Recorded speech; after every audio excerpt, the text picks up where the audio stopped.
What's up, ladies and gentlemen? Welcome back to the Big Fight Field channel where we speak the truth, we're honest, and we give our takes on professional wrestling.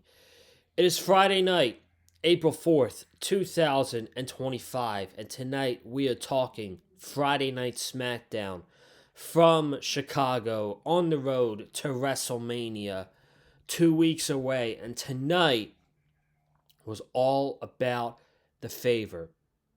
What is CM Punk's favor that he wants at WrestleMania? It was revealed at the end of the show.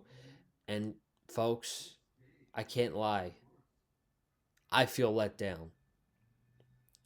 I don't know if I'm in if I'm in the minority or if I'm in the majority, but I truly feel let down from the favor. This fucking thing was hyped up for 4 months. What's Punk's favor that he wants from Paul Heyman? CM Punk saved the bloodline at War Games. What does Punk want back in return? And with this favor, it would have made so much more sense if it was just CM Punk versus Roman Reigns at WrestleMania. But they had to add Seth Rollins into this match, and now it just doesn't make sense. And I'm not a fan of it. I thought I was getting something bigger than this involving Paul Heyman, but it's a one night favor.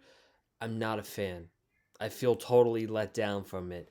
Um, we got a serious promo from Kevin Owens. It came out today that he's injured. He's getting neck surgery. He had this injury going on for 3 months, which shows you the warrior that he is. That he wrestled that ladder match with Cody Rhodes at Royal Rumble with that neck injury, and he wrestled Sami Zayn in that unsanctioned match with that neck injury. I hope this is not it, because I'm going to be really upset if it is.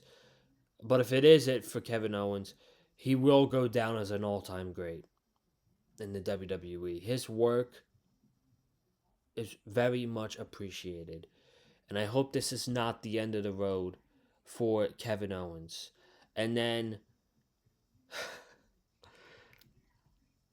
this Charlotte Flair Tiffany Stratton promo. Oh my goodness. What an absolute hot mess express. Okay? That's a term that my teacher uses at work. I'm stealing it for one night.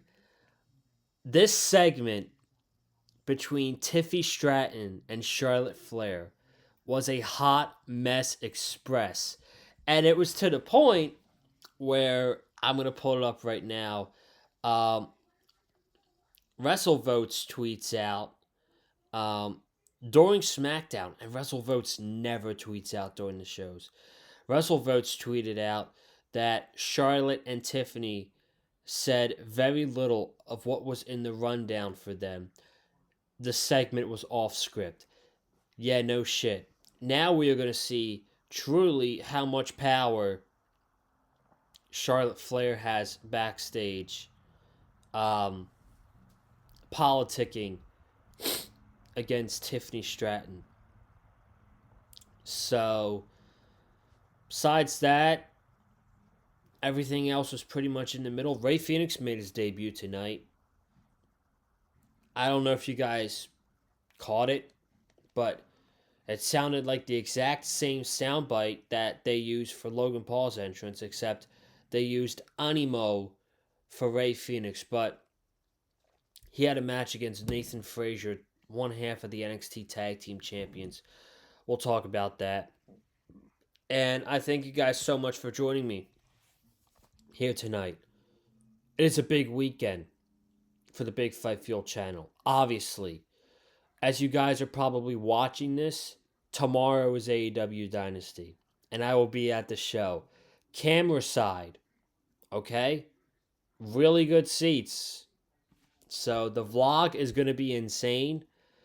There's 10 matches now on the card. We'll talk about the card later on in this podcast once I'm done reviewing SmackDown and doing the whole promotional stuff at the end. Okay? But Sunday night is going to be insane. I'm fucking pumped up. I'm excited. I'm going to lose my voice. The vlog is going to be epic from the Liacouras Center in Philly. Philly, the best wrestling town in the world. Gonna bring the heat for Dynasty on Sunday night. And then we already had Dynasty predictions last night on the Big Fight Fuel channel. So go ahead and check that out if you haven't already. Alright? So let's go ahead and get into SmackDown because there's a lot to get into here. We had CM Punk opening up the show, and he talks about finally getting to the mountaintop, and in his career he was fired and he was always told no, and he kept working and working, and he's finally made it to the top. He's made it to the main event of WrestleMania. And for those of you that don't know, the triple threat match with CM Punk, Seth Rollins, and Roman Reigns is the main event of WrestleMania night 1. So he has so many people to thank. He thanks the city of Chicago, his friends and family in attendance tonight, 16,000 maniacs in Chicago. And as he's done thanking people, Paul Heyman comes out on cue. And Punk's like, you're actually the last person that I wanted to thank and show my appreciation to. And Heyman was like, that's great and all, but please, for the love of God, Roman Reigns has been up my neck all week. What is the damn favor? And he said the favor is going to impact Roman Reigns. So he wants Roman Reigns in the ring tonight to hear what the favor is. So this segment was a setup for the main event segment that we got on tonight's show, which we will get to. So this opening segment was basically a bridge. It was fine, but we got a much bigger segment to end the show. Rey Fenix had his debut tonight, and he went up against Nathan Frazier. It was quite the choice. Nathan Frazier, if I'm being honest with you guys, is probably the best in-ring wrestler in NXT, but he's not a singles guy. He's a tag team wrestler. He's been in Axiom for well over 2 years now, I believe. And they won the tag team titles last year. I think they've been the tag champions for like 7-8 months now. And clearly, I don't think he's ready for that big showcase as a singles guy. And I felt bad for him because he had a botch on a suicide dive. It looked like he fucked up Rey Fenix's knee. He did not. The Chicago crowd chanted, "You fucked up." But besides that, I thought these guys had a good match. Rey Fenix won. He cut a promo after the match. It was very similar to Penta's debut, except Penta had the surprise factor. We knew Rey Fenix was going to show up, and Penta cut a promo saying how it's the Penta era. Rey Fenix cut a promo saying he says he's waited his whole life to say this. I am WWE. I am in WWE. And apparently his first feud's going to be with Andrade. That should be awesome. But I thought there could have been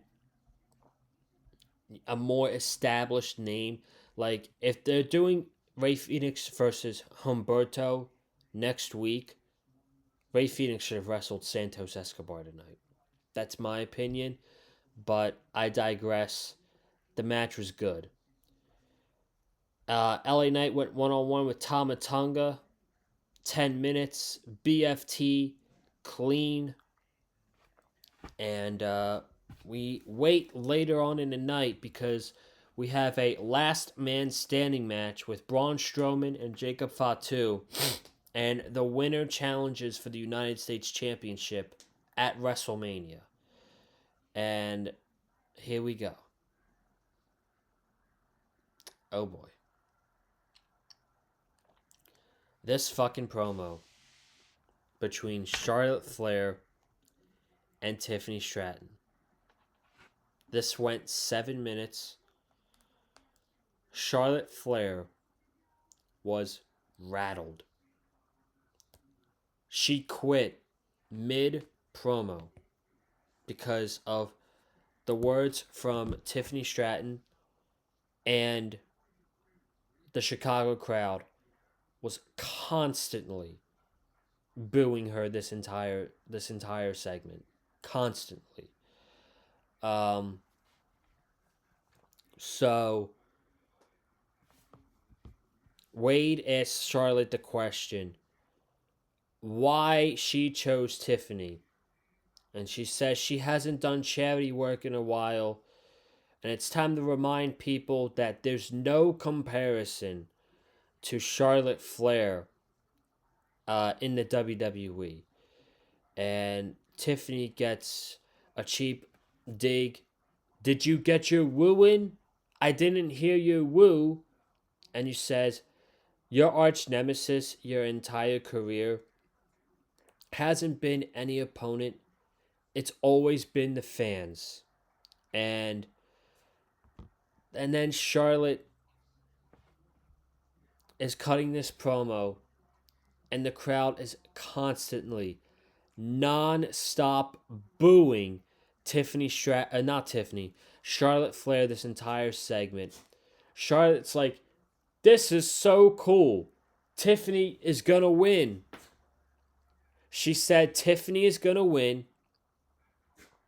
And she's like, you know what, Tiffany? I'll let you get the last line in. So she was in the middle of cutting a promo, and this crowd is constantly booing her. She says, this is so cool. She said, Tiffany is gonna win. And she's like, you know what, Tiffany? You can get the last line in.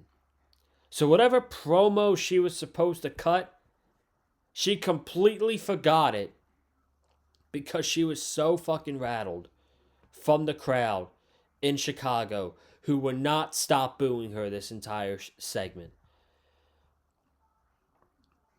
And Tiffany's like, let's talk about when you were 25 years old.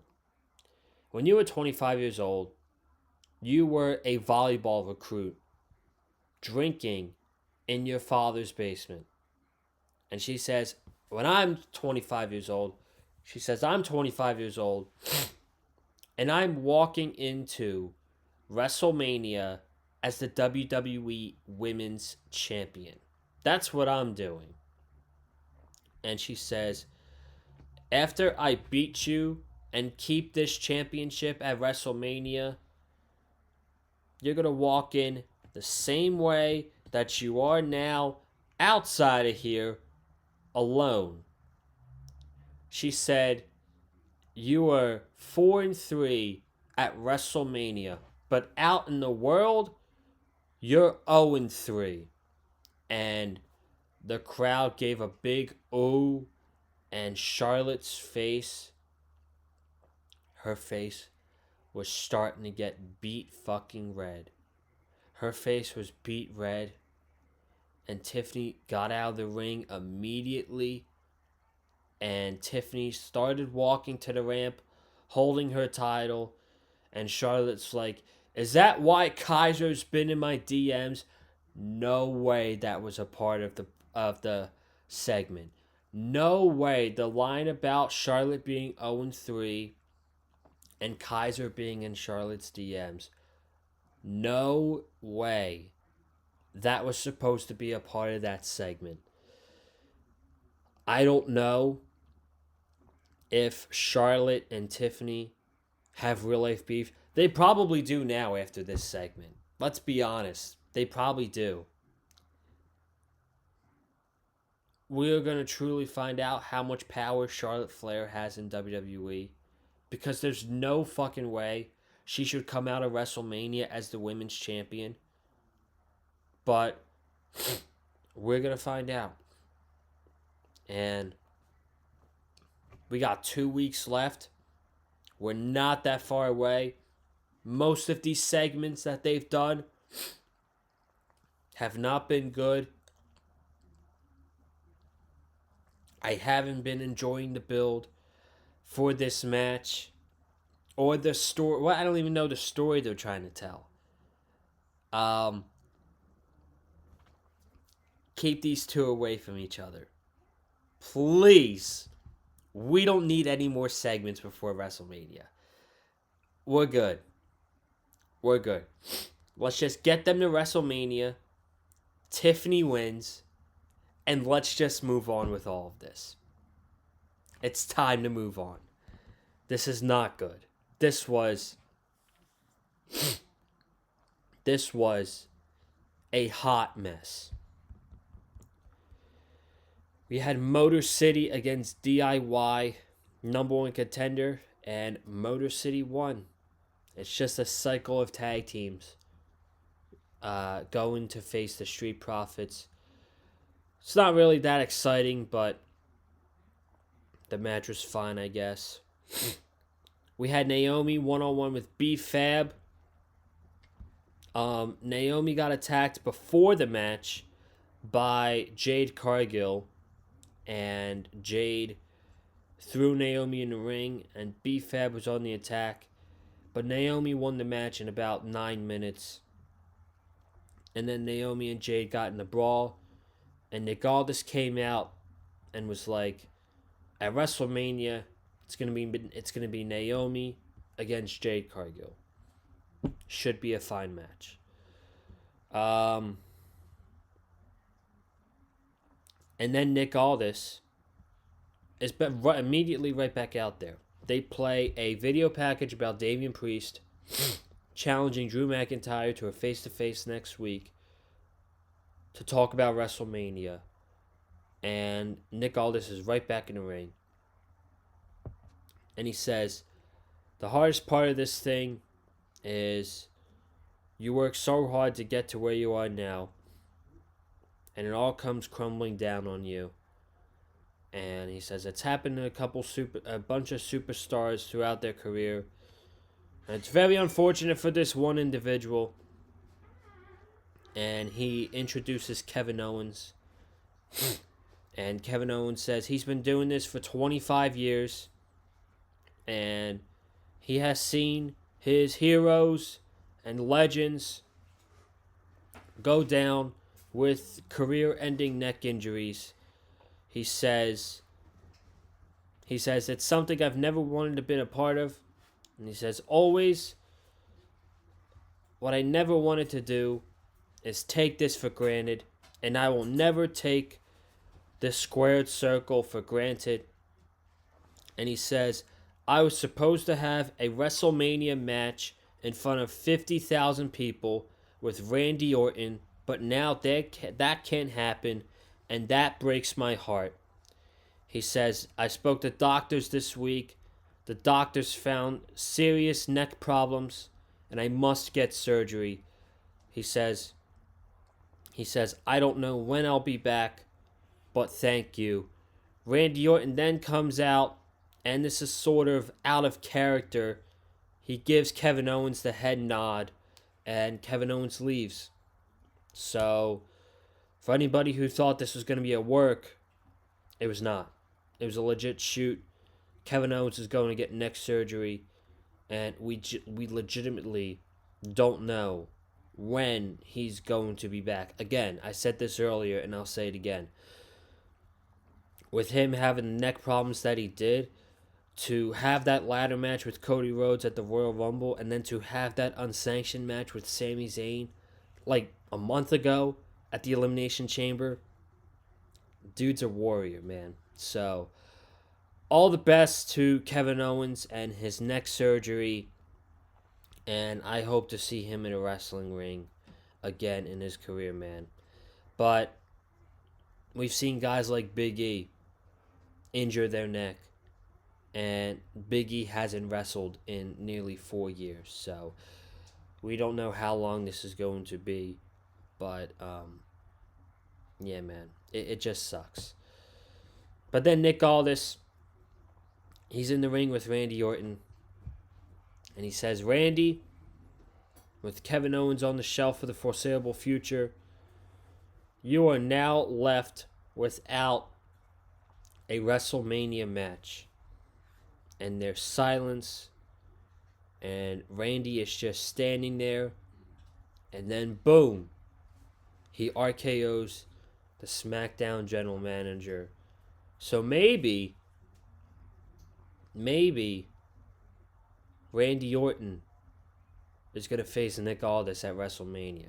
We get the general manager versus Randy Orton at WrestleMania, which I don't know if that's the best idea. I don't know the story they're going to come up with. What I would have done with Randy Orton is I would have Damian Priest and Drew McIntyre night 1 of WrestleMania. And the winner of that goes to face Randy Orton on night 2.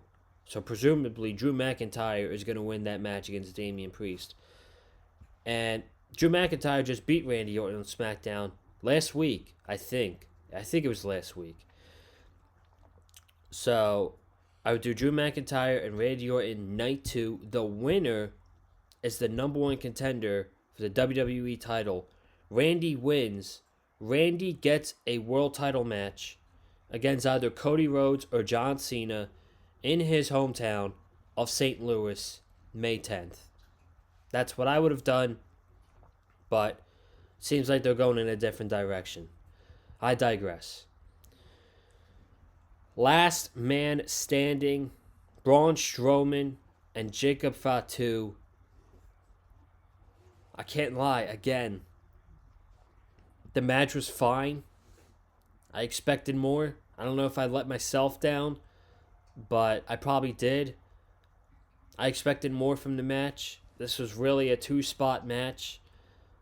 And they do this thing now where they have the grand entrances for like 3 minutes. They brawl for 4 minutes. They go to commercial break. They come back. They do the big spot. The suplex through the 2 tables. The hip attack through the table. And it's over. So we had a last man standing match with Braun Strowman and Jacob Fatu, which realistically is a match that is 2 months in the making.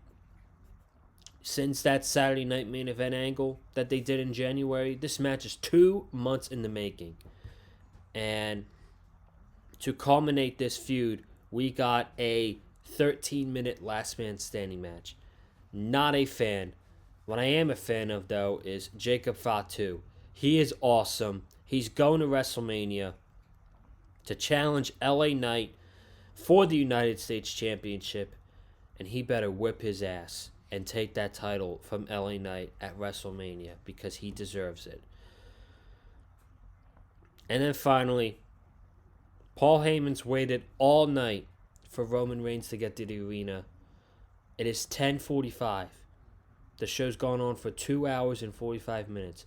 Paul Heyman's been in the parking lot for 2 hours waiting for Roman Reigns to get there.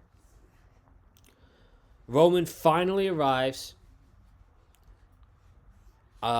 Speed walks to the ring, sort of like preventing Paul Heyman. And he's doing his demands. He's like, wise man, is CM Punk still here? He's like, I'm tired of waiting for the favor. Get him out here. So Seth Rollins comes out.